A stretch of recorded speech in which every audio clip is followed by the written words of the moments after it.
देश अभी कोरोना की दूसरी लहर का कहर झेल रहा है और अब बात ये भी शुरू हो गई है कि तीसरी लहर भी जल्द आने वाली है। सबसे ज्यादा चिंता की बात यह है कि माना जा रहा है कि तीसरी लहर में कोरोना बच्चों को निशाना बना सकता है। 2-3 दिन पहले सुप्रीम कोर्ट ने भी इसको लेकर के चिंता जताई है और सरकार से पूछा कि बच्चों के लिए वैक्सीन की क्या तैयारी की गई है, कोरोना से बच्चों को कैसे बचाया जाए। इस पर बात करने के लिए हमारे साथ डॉक्टर्स का एक पैनल जुड़ रहा है। लेकिन सुप्रीम कोर्ट ने क्या कुछ कहा है आप पहले जानिए। सुप्रीम कोर्ट ने सवाल पूछा है कि तीसरी लहर में बच्चों को प्रभावित होने की आशंका है, ऐसे में सरकार क्या कुछ कर रही है वैक्सीनेशन को लेकर, यानी जो छोटे बच्चे हैं उनके वैक्सीनेशन को लेकर के सरकार ने क्या सोचा है, टीका अभियान में बच्चों की भागीदारी कैसे हो सकती है, इस पर सवाल उठाया सुप्रीम कोर्ट ने। घर पर इलाज करा रहे लोगों को भी ऑक्सीजन की जरूरत है और वो ऑक्सीजन की जरूरत जो है आखिर कैसे पूरी होगी, सुप्रीम कोर्ट का ये सवाल सरकार से। जैसा कि हमने आपसे बताया कि हमारे पास डॉक्टर का बड़ा पैनल है, आपको बता दें हमारे साथ तीसरी लहर में बच्चों को कितना खतरा है, इस पर चर्चा करने के लिए हमारे साथ डॉक्टर्स का पैनल जुड़ गया है। फोर्टिस अस्पताल से डॉक्टर आशुतोष सिन्हा और आकाश हेल्थ केयर से डॉक्टर प्रभात रंजन सिन्हा आपसे कुछ ही देर में जुड़ेंगे। मैक्स अस्पताल से इंटरनल मेडिसिन की डॉक्टर मीनाक्षी जैन भी जुड़ गई हैं। मैम सर, बहुत बहुत स्वागत है आपका एबीपी न्यूज़ पर। इस वक्त आपके सजेशंस की आप जो कहेंगे वो पूरा देश सुन रहा होगा। सबसे पहला सवाल मीनाक्षी जी आपसे हम पूछना चाहेंगे कि अब बच्चों को भी कोरोना ये निशाना बना सकता है, कितना ज़्यादा प्रभावित करेगा ये, क्योंकि मेंटल स्तर पर भी कहीं ना कहीं बच्चों को परेशानी तो होगी, साथ ही पेरेंट्स पे भी असर पड़ेगा।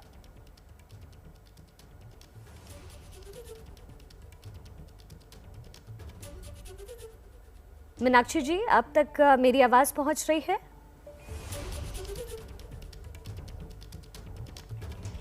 डॉक्टर आशुतोष, सवाल मेरा आपसे ये कि इस वक्त अगर ये कोरोना का असर अगर बच्चों पर होता है तो कितना ज़्यादा प्रभावित करेगा बच्चों को, उनके मेंटल हेल्थ को कितना ज़्यादा प्रभावित कर सकता है? नमस्कार। अभी के सिचुएशन में जैसी स्थिति चल रही है, और अगर हम कंपेयर करें फ्रॉम लास्ट ईयर और इस साल, तो बच्चों के इंसिडेंस ऑफ कोरोना वायरस काफ़ी ज़्यादा हो गए हैं। Compare to last year 5 to 10% थे और अभी किसी किसी एरियाज में 20 to 40% बच्चे प्रभावित हो रहे हैं। बच्चे अगर देखा जाए तो लास्ट ईयर से ही लॉकडाउन में है, स्कूल्स बंद हैं, ये घर पे ही कन्फाइंड है।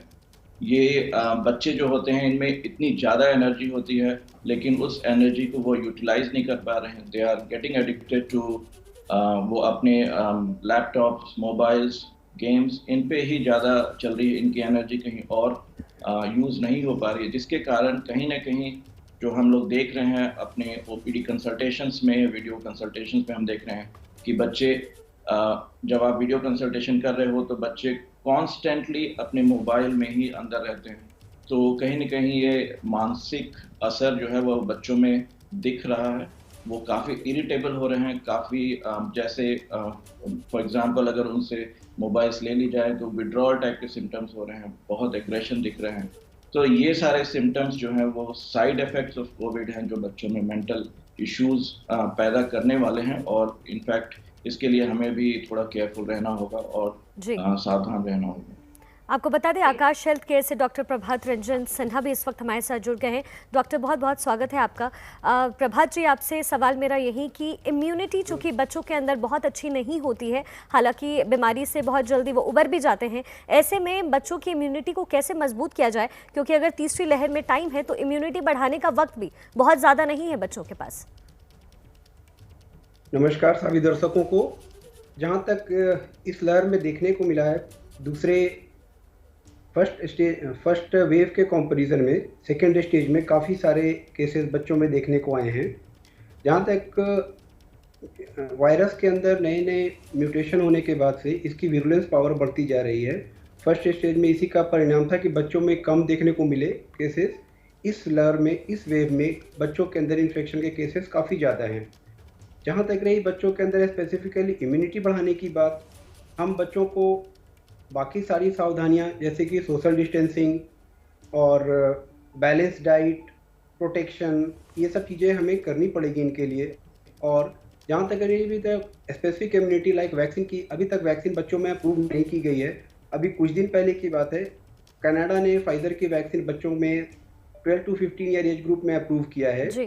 तो नॉर्मल जो हमारे खान पान से चीज़ें हैं, जो नॉर्मल मल्टीविटामिन्स है, बैलेंस डाइट है।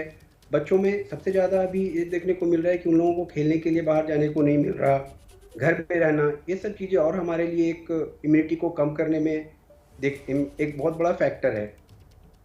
जी डॉक्टर मीनाक्षी, अब आपका रुख करना चाहूंगी, जैसा कि डॉक्टर प्रभात भी बता रहे थे, मेडिसिन की अगर हम बात करें तो अभी जो लोग कोरोना से ग्रसित हैं या कोरोना पॉजिटिव हैं, उनको जो मेडिसिन दी जा रही है डॉक्टर मीनाक्षी, वो कहीं ना कहीं उसके लेवल्स बहुत ज़्यादा हैं। तो क्या बच्चों का इस्तेमाल भी, बच्चों पर भी उन दवाइयों का ही इस्तेमाल किया जाना चाहिए अगर कोरोना के केसेस बच्चों में पाए जाते हैं तो?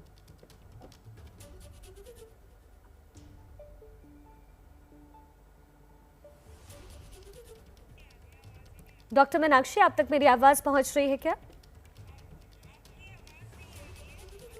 डॉक्टर मीनाक्षी, आप तक मेरी आवाज़ पहुंच रही है, लेकिन आपकी आवाज़ हम तक नहीं पहुंच पा रही है। डॉक्टर आशुतोष, आपका रुख करना चाहूँगी, यही सवाल आपसे भी है कि जिन मेडिसिन का इस्तेमाल इस वक्त कोरोना के पेशेंट्स पर हो रहा है, अगर बच्चों में कोरोना पाया जाता है तो क्या सेम मेडिसिन का इस्तेमाल उन पर भी किया जा सकता है? क्योंकि बच्चे तो बहुत छोटे होते हैं, उन पर असर हो सकता है, शायद नेगेटिव भी हो जाए।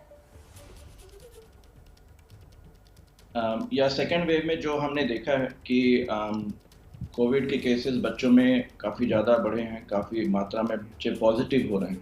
लेकिन पॉजिटिव हो रहे हैं इसका मतलब ये नहीं कि बच्चे बहुत ज़्यादा सिक हो रहे हैं या फिर उनको हॉस्पिटल या आईसीयू एडमिशन्स की ज़रूरत पड़ रही है।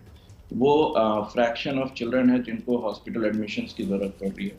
ज़्यादातर केसेस माइल्ड होते हैं और माइल्ड केसेस में इनको सिम्टोमेटिक ट्रीटमेंट किया जा रहा है, जिसमें कि हम पैरासिटामोल देते हैं, हाइड्रेशन करते हैं, मल्टीविटामिन है, जिंक्स हैं और ऑब्जर्वेशन। तो बहुत छोटे फ्रैक्शन के बच्चे हैं जो जिनको हॉस्पिटल की ज़रूरत पड़ती है, जहाँ पे ऑक्सीजन देनी पड़ती है। अब ये बहुत सारी जो दवाइयाँ जो एडल्ट्स में दिए जाते हैं वो छोटे बच्चों में अप्रूव नहीं है, खास करके 12 साल से छोटे बच्चों में या 2 साल से छोटे बच्चों में मेडिसिन बहुत ही रेस्ट्रिक्टेड होते हैं। लेकिन ये भी मैं कहूँगा सिल्वर लाइनिंग है कि हमें उन सब दवाइयों की ज़रूरत नहीं पड़ती है बच्चों में, क्योंकि मोस्ट ऑफ द केसेस जितने भी हैं वो माइल्ड टू मॉडरेट में ही आते हैं। सीवियर केसेस बहुत ही रेयर हैं, बहुत ही कम हैं और हम उन दवाइयों को अवॉइड कर पा रहे हैं जो एडल्ट्स में यूज़ होते हैं, क्योंकि उनकी स्टडीज़ भी बच्चों में बहुत कम है, उनकी इम्प्लिकेशंस, उनके साइड इफ़ेक्ट्स ये सब पूरी तरह से स्टडीड नहीं है। सो हमें बहुत केयरफुल रहना होगा अगर हम बड़ों वाली दवाइयाँ बच्चों में यूज़ करने की सोचते हैं। डॉक्टर मीनाक्षी, चूँकि हम बात कर रहे हैं कि प्रिकॉशंस अगर ले लिया जाए, प्रिकॉशंस अगर अच्छे हों तो बच्चों पे शायद इस तीसरी वेव का असर ना पड़े, लेकिन ऐसे में सवाल ये भी उठता है कि अभी फ़िलहाल जो बड़े लोग हैं, जो युवा हैं, वो बीमार हो रहे हैं तो वो अस्पताल पहुँच रहे हैं, उन्हें बहुत तरह की दिक्कतों का सामना करना पड़ रहा है। कोरोना पेशेंट अगर बच्चे बन जाते हैं तो वो अस्पताल तक कैसे जाएँ? उन्हें वहाँ भी तो बहुत तरह की परेशानी होगी, ये भी तो एक बड़ी चुनौती हो जाएगी माता पिता के लिए भी। बिल्कुल ठीक कह रहे हैं। बच्चों में कोविड को मैनेज करना एक बहुत ही चैलेंज है, पेरेंट्स के लिए भी और गवर्नमेंट के लिए भी और हॉस्पिटल के लिए भी। तो इसके लिए जो हम सुझाव दे सकते हैं वो है कि माता पिता वैक्सीनेट हो जाएं, क्योंकि अगर बड़े लोग वैक्सीनेट हो जाएंगे तो बच्चों को ट्रांसमिशन का खतरा कम रहेगा। तो सबसे पहले है कि माता पिता का वैक्सीनेशन हो। दूसरा, वैक्सीनेशन के ट्रायल्स चल रहे हैं जो बच्चों में चल रहे हैं। कनाडा ने 12 to 18 years vaccine, Pfizer vaccine का अप्रूवल दे दिया है। FDA भी फाइजर वैक्सीन का अप्रूवल देने के लिए रेडी है। तो अगर 12 to 18 ईयर्स के एज ग्रुप में वैक्सीन का अप्रूवल हो जाएगा तो बच्चे उससे प्रोटेक्ट हो जाएंगे। बट तभी तक ये जरूरी है कि माता पिता वैक्सीनेट हो जाएं ताकि वो इन्फेक्शन का ट्रांसमिशन बच्चों में ना करें। दूसरी एक नई चीज जो देखी जा रही है कि जैसे जैसे नया कोविड पैंडेमिक स्प्रेड कर रहा है, जो वायरस है वो अपना स्ट्रेन चेंज कर रहा है।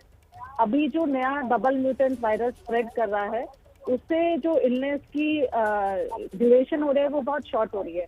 जैसे पहले वाला वायरस जो ओरिजिनल वायरस था वो लंग को इफेक्ट करने में 8 से 10 दिन लगा रहा था। अभी जो सेकेंड वेव में वायरस सर्कुलेट कर रहा है वो लंग को 4-5 डेज में डैमेज कर रहा है। तो ये ऐसा प्रेडिक्ट किया जाता है कि थर्ड जो वेव आएगी उसमें जो वायरस होगा वो शायद लंग्स को जल्दी अफेक्ट करेगा। तो हमें प्रिपेयर होना है कि हम बच्चों को अगर इस तरह का इन्फेक्शन होता है उसको टैकल करने के लिए प्रिपेयर्ड हो।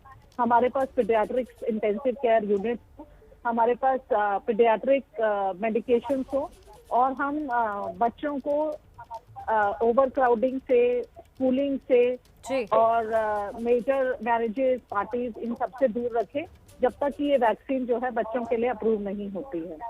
जी, यानी सोशल डिस्टेंसिंग आपको मेंटेन करना ही है। खास तौर पे बच्चों के लिए आपको ख्याल रखना है कि आप ऐसे जगह ना जाएं जहां भीड़ भाड़ वाला इलाका है, ऐसा डॉक्टर मीनाक्षी कह रही हैं। डॉक्टर प्रभात, कई बच्चों में ओबेसिटी की प्रॉब्लम पाई जाती है, यानी जब बच्चे छोटे होते हैं तो माता पिता को लगता है कि ये हेल्दी हैं, लेकिन कहीं ना कहीं उनमें वो थोड़ा सा मोटापा ज़रूर होता है। ऐसे में अगर ये बीमारी होती है, अगर कोरोना का इफेक्ट उन पर पड़ता है, तो क्या ये और भी सीवियर होने के चांसेस हैं? हाँ, बिल्कुल। ओबेसिटी एक ऐसी कंडीशन है जहाँ पे ओबेसिटी की वजह से हमारे लंग्स में जनरली कुछ चेंजेस आते हैं, वो हमारे शरीर के लिए ठीक नहीं है। जैसे एक बोलते हैं हम पल्मोनरी आर्टरी हाइपरटेंशन, वो ओबेस लोगों के अंदर में ज़्यादा बढ़ा हुआ होता है। ऐसे कंडीशन में कोरोना का इन्फेक्शन होने की स्थिति में इन लोगों में रोग ज़्यादा सीवियर होने के चांसेस होते हैं। हालांकि बच्चों में टोटल परसेंटेज ऑफ केसेज ऐसे बहुत ही कम है जिन्हें हॉस्पिटलाइजेशन की ज़रूरत पड़ती है। एक रेयर ही सही, लेकिन एक कॉम्प्लिकेशन है जिसे हम बोलते हैं multi systemic inflammatory syndrome in children. इसके अंदर लंग्स के अलावा भी और भी सारे दूसरे ऑर्गन्स हमारे अफेक्ट होते हैं। इसकी हमें इस वजह से हमें ज़्यादा सजग रहना चाहिए कि बच्चों में कभी भी हमें इस तरह के अगर सिम्टम्स मिलते हैं, जैसे कि लगातार बुखार आना, डिहाइड्रेशन के साइंस, और अगर उनकी मानसिक स्थिति में कोई बदलाव आ रही है, अगर डिहाइड्रेशन लगातार बढ़ता जा रहा है, बुखार उतर नहीं रहा है, सांस की तकलीफ बढ़ रही है, इस कंडीशन में हमें डॉक्टरों की मदद लेनी चाहिए और हॉस्पिटल जरूर हमें बच्चों को लेके जाना चाहिए। जी, डॉक्टर आशुतोष, एक और बड़ा चैलेंज माता पिता के लिए यहाँ ये हो सकता है कि जब छोटे बच्चे होते हैं तो अमूमन उन्हें फीवर आ जाता है, या फिर अगर दांत निकलने की वो प्रक्रिया हो रही होती है तब भी फीवर हो जाता है। ऐसे में कोरोना के सिम्टम्स हैं, ये इन्फेंट्स में कैसे पता लगाया जाए? सबसे जो इम्पोर्टेंट क्लू होती है वो है कि कोई और फैमिली मेंबर बीमार है कि नहीं। अगर कोई और फैमिली मेंबर को फीवर आई है या आई थी विद इन ए वीक या 10 दिन के अंदर अगर फीवर आई थी और उसके बाद बच्चे को फीवर आई है, मोर देन 90% चांस है कि वो कोविड ही होगी। हाँ, कोविड को टेस्ट करके ही पता कर सकते हैं, कोई उसके अलग से स्पेसिफिक साइन सिम्टम्स होते नहीं हैं।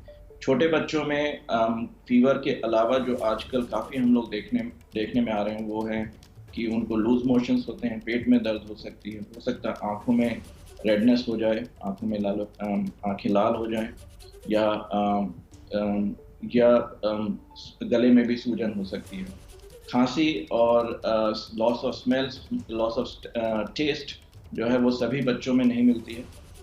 काफ़ी नॉन स्पेसिफिक सिम्टम्स भी बच्चों में देखे जा रहे हैं। तो वो correlated history is very important कि परिवार में कोई और बीमार था कि नहीं। और दूसरा ये कि फीवर की पैटर्न, अगर फीवर एक दिन में चली जाती है या हल्का 99 होकर के चली जाती है तो फिर हमें चिंता करने की ज़रूरत नहीं है। लेकिन अगर परसिस्टेंटली वो 100 के ऊपर रहती है, बच्चा खाना पीना अगर छोड़ देता है, अगर उसको दस्त आ रहे हो, लूज मोशंस हो रहे हो, पेट फूल गई हो, पेट में दर्द जैसे सिम्टम्स हो रहे हो, तो ये कोरोना के लक्षण या सिम्टम्स हो सकते हैं और इन बच्चों को टेस्ट करके ही पता लगाया जा सकता है। डॉक्टर मीनाक्षी, ऐसे में बड़ा सवाल ये है कि इन सिम्टम्स का तो पता चल जाएगा, लेकिन चूंकि छोटे बच्चे, इन्फेंट्स की अगर हम बात करें तो वो बहुत सेंसिटिव होते हैं, उनका शरीर बहुत सेंसिटिव होता है। ऐसे में क्या कोई ऐसे मेडिसिन आप रेकमेंड करती हैं जो आपको लगता है कि इनिशियली अगर बच्चे को फीवर हो, वो 100 तक बुखार पहुँचे, तो ये दवाइयाँ ऐसी हैं जो आप दे सकते हैं और इसके रिएक्शंस होने के चांसेस बहुत कम हैं? देखिए, बच्चों में जनरली सिम्टम्स जो हैं वो बहुत ही कम होते हैं और बच्चों में जो एंटीवायरल मेडिसिन जो हम यूज करते हैं अडल्ट में, फेविपिराविर और रेमडेसिविर, ये अभी अप्रूव नहीं है। तो अगर बच्चों को कोविड होता भी है तो हमें सिम्टोमेटिकली मैनेज करना है। इसके लिए जो यूजुअल मेडिसिन होती है, पैरासिटामोल, जिंक, विटामिन सी और रेगुलर मेडिसिन वही यूज की जाती है। तो अगर बच्चे को फीवर हो तो आप अपने पीडियाट्रिशियन से संपर्क करके यही मेडिसिन का इस्तेमाल कर सकते हैं। बच्चों को हॉस्पिटलाइजेशन की तभी जरूरत पड़ती है जब कोई ब्रीदिंग डिफिकल्टी हो या फिर पसलियां चल रही हो या फिर डिहाइड्रेट हो रहा हो, क्योंकि बच्चों में जनरली कोविड के सिम्टम्स सिर्फ खांसी और जुकाम और सांस लेने में तकलीफ ना होके लूज मोशंस और वॉमिटिंग और पेट दर्द वाले भी सिम्टम्स हो सकते हैं। तो अगर बच्चे को कॉन्स्टेंटली लूज मोशन हो रहे हैं, डिहाइड्रेट हो रहा है, यूरिन कम आ रहा है और फीवर परसिस्टेंटली बना हुआ है या पसलियां चल रही हैं, इन दैट केस तो आप हॉस्पिटल ले जाइए। अदरवाइज अगर माइल्ड इलनेस है तो पैरासिटामोल और विटामिन की सहायता से और एंटीबायोटिक्स और स्टीरॉयड डॉक्टर की सहायता से तभी उसको ट्रीट किया जा सकता है। डॉक्टर प्रभात, लगातार कहा जा रहा है, सरकार की ओर से भी कहा जा रहा है और डॉक्टर्स भी यही कहते हैं कि इलाज में देरी नहीं होनी चाहिए। ऐसे में बच्चों के अंदर अगर इसका प्रभाव पड़ता है, अगर कोरोना पहुंचता है बच्चों तक, तो ये एक बड़ा चैलेंज माता पिता के लिए भी है। और अगर वहां इलाज में देरी होती है, इस बात को समझते समझते कहीं ऐसा ना हो कि देरी हो जाए, इसके लिए क्या कुछ किया जाए? माता पिता को क्या कुछ करना चाहिए? अभी जैसा कि मैं बतला रहा था, हमें कुछ वार्निंग साइंस के बारे में हमें जरूर अवगत होना चाहिए। हमें उन वार्निंग साइंस पे ध्यान देना चाहिए। जैसे कि अगर बच्चों में लगातार बुखार आ रहा है, 24 घंटे से लगातार बुखार है और वो झरना रहा हो, बच्चों को लगातार दस्त चल रहा हो, बच्चों का सेंसोरियम, मानसिक स्थिति उसकी थोड़ी ठीक नहीं लग रही, उनकी सेंसोरियम अगर नीचे जा रही है, डिहाइड्रेशन के साइंस आ रहे हैं, बच्चा अगर लेथार्जिक हो रहा है, ये सब सारे वार्निंग साइंस हैं। ऐसे कंडीशन में हमें बिना समय गंवाए हुए डॉक्टरों की सलाह लेनी चाहिए। अदरवाइज जो माइल्ड टू मॉडरेट केसेज हैं, बच्चों में लक्षण बहुत ही माइल्ड होते हैं, जनरली उन्हें सिम्टोमेटिक मेडिकेशंस के साथ हम ट्रीट कर सकते हैं। जैसे अगर बुखार की अवस्था है तो हम उनको पैरासीटामोल की टैबलेट, जुकाम हो रहा है तो उसके लिए सिम्टोमेटिक मेडिकेशंस, ये सब दे सकते हैं हम। अगर उनसे सुधार नहीं होती है तो डेफिनेटली हमें डॉक्टरों की सलाह लेनी चाहिए और जैसा कि मैंने वार्निंग साइंस बताए उसे हमें ध्यान में रखना चाहिए। उस स्थिति में हमें तुरंत डॉक्टरों की सलाह लेनी चाहिए। डॉक्टर आशुतोष, एक और बड़ा चैलेंज माता पिता के सामने है कि आजकल के जो माता पिता हैं वो वर्किंग हैं। अब जैसे कि अभी अभी ये बातचीत हुई कि बच्चों को अपने आप से दूर रखिए, वो डिस्टेंसिंग आपको मेंटेन करके रखना चाहिए, लेकिन जो छोटे बच्चे होते हैं, खासतौर पे जो इन्फेंट्स होते हैं, उनको दूर रखना ना तो माँ के लिए संभव है ना उस बच्चे के लिए संभव है। ऐसी स्थिति में क्या किया जाए? ये काफ़ी ट्रिकी सिचुएशन हो जाती है परिवार के लिए, एथिकली भी। लेकिन एज ए डॉक्टर हम लोगों की सलाह वैसे रहती है जो हम बेस्ट एडवाइस दे सके उस सर्कमस्टेंस के हिसाब से। तो जब एक बच्चा पॉजिटिव आता है तो एक्चुअली होना ये चाहिए कि परिवार में सभी लोगों का टेस्ट होना चाहिए, उसमें से आइडेंटिफाई होने चाहिए कि किनको पॉजिटिव है और कौन नेगेटिव है अभी।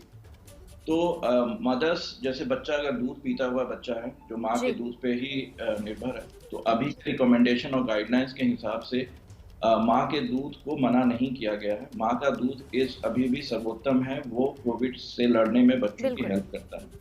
तो माँ के दूध को कभी भी बंद नहीं करनी चाहिए। माँ जब दूध पिलाए तो मास्क पहन के पिलाए और अपने को बच्चे से जितना हो सके उतना दूर रखे।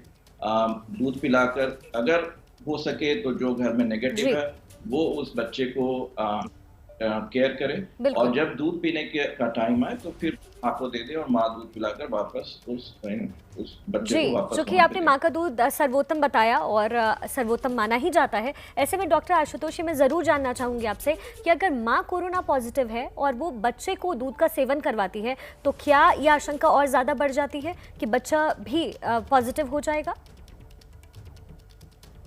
नहीं, ये बिल्कुल ही गलत है। यहाँ अभी तक हमारे पास कोई एविडेंस नहीं है कि ब्रेस्ट मिल्क से कोरोना ट्रांसमिट हुई है बच्चों में। इनफैक्ट ब्रेस्ट मिल्क से बहुत सारी एंटीबॉडीज हैं जो बच्चे को जाती है और वो बच्चे को प्रोटेक्ट करती है।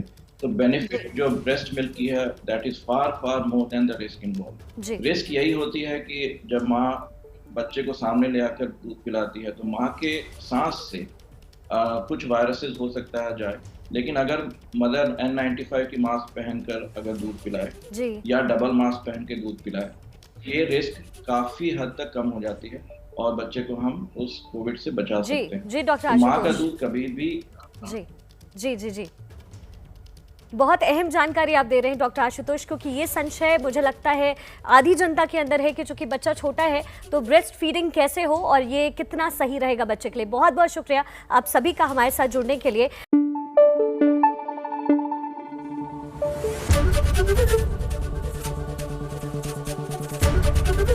ABP न्यूज आपको रखे आगे।